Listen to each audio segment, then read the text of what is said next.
العالم اللي نعرفه فيه تفاصيل كتير قوي مش باينه لنا بالعين المجردة. اللي قدامنا ده كلب عادي جدا، يشم شوية في زبالة، ممكن يكون جعان بيدور على أكل.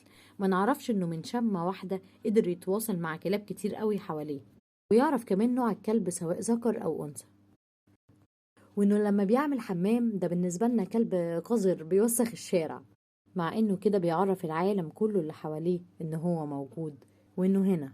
تفاصيل كتير قوي يا جماعة. الموضوع أعمق من كده بكتير. ويلا بينا نبدأ ونشوف كلب بيعيش ازاي وبيقول لنا ايه وبيحاول يتكلم ازاي. انا مبسوطه جدا ان انا شفت الكتاب ده بالصدفه، كتاب رحلتك مع كلبك، وبشكر الكاتب جدا. وانا اشتريت الكتاب ده مخصوص عشان اقدر اتعامل مع الكلبه بتاعتي من غير ما اقعد ازعق لها واشتمها، اشد في شعري من غير ما افهم هي عايزه ايه بالظبط وهي حاسه بايه بالظبط، زعلانه مبسوطه مش طايقاني وقاعده بعيد. انا قررت اعمل الفيديو ده علشان اقول لكم النقط المهمه جدا اللي لازم تعرفوها لو عندك او عندك كلب، علشان تقدر تفهم الكلب بتاعك كويس. وان شاء الله هعمل اجزاء منه عشان اغطي كل النقط المهمه اللي الكتاب ده بيقولها، الكتاب العظيم ده. يلا بينا نعرف ازاي نتعامل مع الكلب بتاعك وازاي تفهم الكلب بتاعك من غير ما تهوهو. في نقطة لطيفة قوي في الكتاب الصراحة عجبتني جدا، بيقول لك ان انت لما تيجي تعرف على واحد بتقعد تبص له الاول بعينيك وبعدين تتكلم معاه. طيب الكلاب مش بتعرف تتكلم، والنظر مش اهم حاجة بالنسبة لها. مهم ان هي تشوفك طبعا، بس الاهم من ده كله ان هي تشمك علشان تتعرف عليك. ولما يجي كلب يشمك اديله حقه ان هو يتعرف عليك لو انت عايز ان انت تصاحبه. يعني ايه؟ يعني بيقولك باختصار كده ان من حق الكلب ان هو يشمك علشان يتعرف عليك. ليه من حقه ان هو يشمك؟ علشان انت لما تيجي تتعرف على ناس من حقك ان انت تشوفهم وتتعرف عليهم، تبدا تتكلم معاهم. الكلب مش هيعرف يتكلم معاك، بس بيتكلم معاك بمناخيره. فلما يجي كلب يشمك ما تقعدش تطبطب عليه. يعني مش طبيعي ان واحد لسه بيتعرف عليك، لسه جاي يشوف اعرفه ولا لا، ممكن العب معاه ولا لا. هو الكلب بيفكر كده، فبيبدا الاول ان هو يتعرف عليك ويشمك. قبل ما انت تبادر باي حاجه المفروض ان انت تسيب له فرصه ان هو يشمك عشان يتعرف عليك كويس من ريحه، وساعتها يقرر عايز يلعب معاك ولا لا، زي ما مكتوب في الكتاب بالظبط. مش لما يجي يسلم عليك ويطبطب عليك انت تمد ايدك، اللي هو انت بتتعدى عليه، هو لسه ما تعرفش عليك. مش طبيعي فعلا ان انت اول ما تشوف واحد في الشارع تاخده بالحضن، لا، المفروض ان انت تتعرف عليه الاول مش تقتحم خصوصيته. فانت لو في كلب شمك او عايز يشمك، اقف ثابت مكانك عادي، خليه ياخد فرصته ان هو يتعرف عليك، وبعد كده يقرر ساعتها هو مطمن لك ولا لا. ساعتها لو هو ادالك ايحاء مثلا ان هو ممكن تطبطب عليه، يعمل لك كده او يعمل لك كده او يطلع عليك، فانت ساعتها ممكن ان انت تسلم عليه عادي بكل ثقه وامان. طيب لو انت عندك كلب ومفكر ان هو هيفهم لغتك العربيه الجميله الانجليش، لما تقول له مثلا كام هير، انا عارفه ان في ناس بتدرب الكلاب بتاعتها، بس الكلب في الحقيقه مش بيفهم لغتنا، مش بيفهم انت عايز تقول ايه بالظبط وعايز توصل له ايه. وده اللي الكتاب بيحاول يقوله لنا بالظبط. لو انت بتتكلم اسباني وواحد بيتكلم انجليش، انتوا الاثنين مش هتقدروا تتواصلوا ولو قعدتوا مع بعض للصبح. الكلب بيفهم بس طاقتك ولغه جسدك، طاقتك اللي انت بتحاول توصله له. الكلب من شمه ممكن يعرف انت متوتر ولا لا. عشان كده بيقول لك مثلا لو انت واقف قدام كلب حاول ان انت ما تجريش او ما قلبك ما يدقش جامد، ما تخافش، لان هو بيشم ريحه الخوف.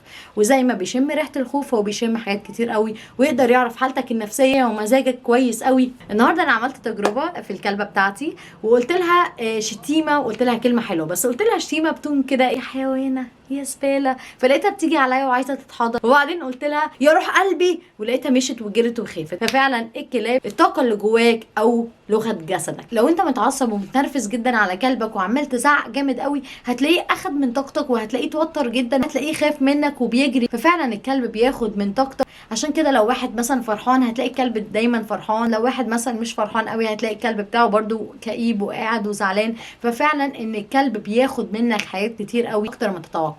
فبيقول لك اهم حاجه عشان تعرف تتعامل مع الكلب بتاعك كويس وان هو يسمع كلامك، لازم ما تكونش متعصب، لازم تكون هادي جدا بس حازم مع كلبك، علشان ان هو يقدر يسمع كلامك، ما يبقاش شخصيتك ضعيفه بالنسبه له وما يسمعش كلامك. ازاي اقدر اختار الكلب بتاعي؟ الكلب اللي انت عايز تشتريه ما تقدرش تختار من نوع الكلب، لان نوع الكلب ممكن يبقى كلب مثلا تليفون بس واحد هادي، واحد شقي شويه، واحد عنيد، واحد مش عارفه ايه. فكل كلب بيبقى شخصيه معينه ايا كان نوعه، اما هادي اما هادي جدا اما مهيبر قوي. وبتختار كلبك حسب انت طاقتك عامله ازاي. يعني مثلا لو انا واحد بحب الخروج قوي، فممكن اجيب كلب مهيبر، شخصيته مهيبره قوي، يخرج معايا طول الوقت.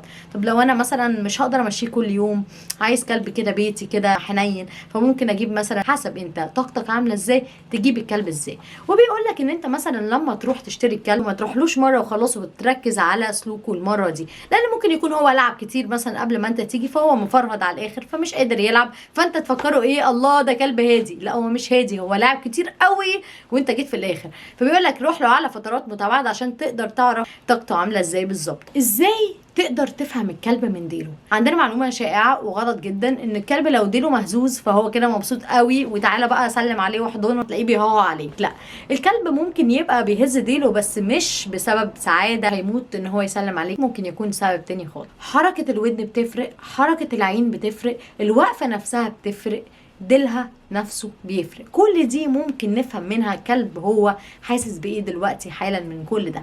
حركات الديل يا جماعه، بيقولك ان الطبيعي في الكلاب ان هو يكون ديله ولا فوق قوي ولا تحت قوي، في النص، فهو كده يكون مرتاح وسعيد وقاعد كده حاسس بامان، بغض النظر ان في كلاب اصلا هي ديلها مرفوع شويه او ديلها نازل شويه لتحت. بيقولك لما الكلب يرفع ديله لفوق يبقى عدواني، ومش شرط ان هو يبقى عدواني او واثق من نفسه.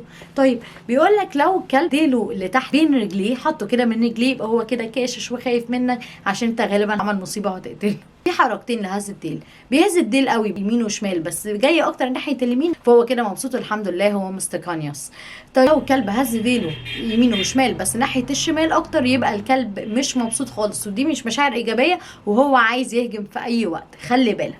فانت لو واحد مثلا قص ديل الكلب او قص ودن الكلب شويه، فهو يقدر يفهم كلبه ازاي. انا ألفتيتي بعمل فيديو عن اي حاجه انا مهتمه بيها، هعمل ان شاء الله فيديو تاني عن الكلاب واعرفكم ازاي تتعاملوا معاها في كل حاجه، بدايه من ان انتوا لما تدخلوها بيتكم لحد ما تربوها وتدربوها. شكرا جدا، وانا مبسوطه جدا بالكتاب ده، ميرسي جدا للكاتب، ميرسي جدا يا جماعه، واستنوني الفيديو الجاي مع ألفتيتي. باي باي.